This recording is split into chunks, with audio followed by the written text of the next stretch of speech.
Assalamualaikum warahmatullahi wabarakatuh. Halo semuanya, perkenalkan nama saya Yusita Indira Prameswari Chandra Putranwar dengan NIM P2783801963 dari jurusan Teknik Elektromedik Poltekkes Kemenkes Surabaya.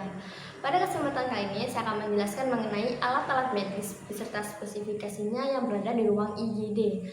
Namun alangkah baiknya kita membahas terlebih dahulu apa sih ruang IGD itu. Nah, kita bahas dulu ruangan IGD sendiri.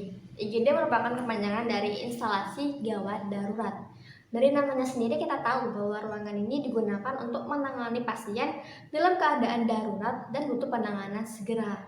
Karena digunakan dalam kondisi darurat, maka ruangan ini harus dibuka selama 7 hari dalam seminggu dan 24 jam dalam sehari. Nah, alat medis yang harus berada di ruang IGD ini harus memiliki kriteria untuk melakukan diagnosa dan penanganan pada gangguan pernafasan, kemudian melakukan observasi terhadap kecacatan penggunaan obat, serta pengoperasian alat kejut jantung dan rekam jantung, kemudian observasi dan stabilisasi kondisi pasien layaknya seperti di ruang perawatan. Nah, apa sih alat-alat medis yang digunakan ruang di IGD? Kita bahas setelah ini. Yang pertama yaitu stetoskop. Nah, stetoskop ini merupakan alat bantu pemeriksaan yang umum digunakan oleh dokter.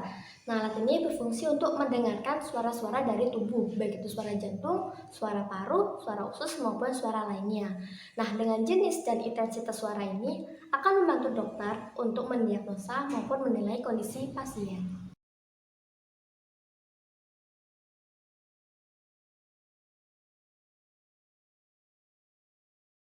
Nah, alat kedua yaitu tensimeter. Nah, tensimeter ini berfungsi untuk mengukur tekanan darah di dalam tubuh kita.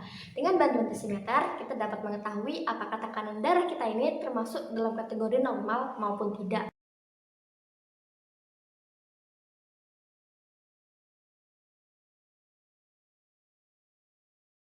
Alat ketiga yaitu termometer. Nah, mungkin termometer merupakan suatu alat medis yang sudah umum digunakan apalagi di masa pandemi seperti saat ini. Nah, fungsinya termometer untuk mengukur suhu tubuh manusia. Dengan bantuan termometer ini kita bisa mendiagnosa apakah seorang pasien itu demam ataupun tidak.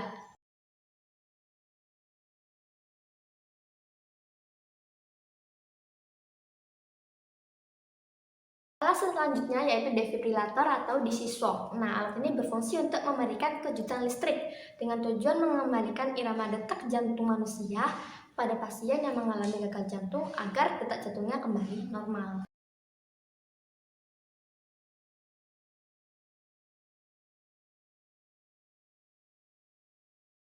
Nah, alat medis selanjutnya yaitu pasien monitor. Nah, pasien monitor merupakan alat kesehatan yang berfungsi untuk memonitoring kondisi fisiologis dari pasien. Nah, kondisi fisiologis ini akan dipantau secara real time.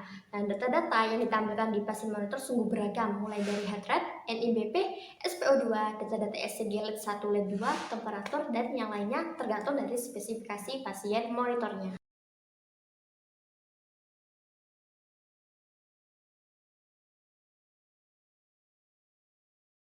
Alat selanjutnya yaitu elektrokardiograf atau dikenal dengan ECG. Nah, alat ini berfungsi untuk mengukur dan merekam aktivitas listrik dari jantung. Nah, dengan bantuan ECG ini kita bisa mengetahui kondisi dari jantung dan menilai efektivitas pengobatan untuk jantung.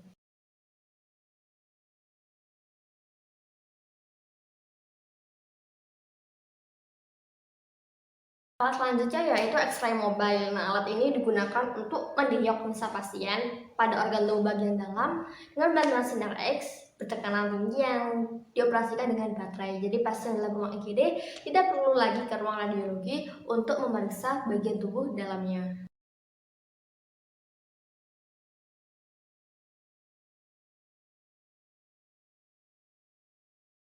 Alat kegelaban yaitu infus pump. Nah, alat ini berfungsi untuk memberikan cairan ke dalam tubuh pasien dalam jumlah yang besar maupun kecil dan bisa diatur secara otomatis sesuai dengan keinginan. Nah, cairan yang dimaksud yaitu bisa berupa nutrisi maupun obat seperti hormon atau insulin, obat kemoterapi, antibiotik, dan yang lainnya.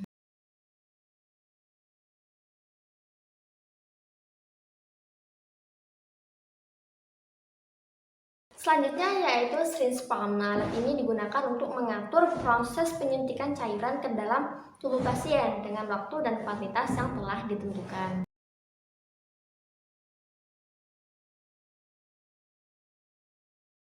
Nah, sekian pembahasan saya mengenai alat-alat medis beserta spesifikasinya yang di ruang IGD. Mohon maaf apabila masih terdapat banyak kekurangan. Saya pamit undur diri. Wassalamualaikum warahmatullahi wabarakatuh.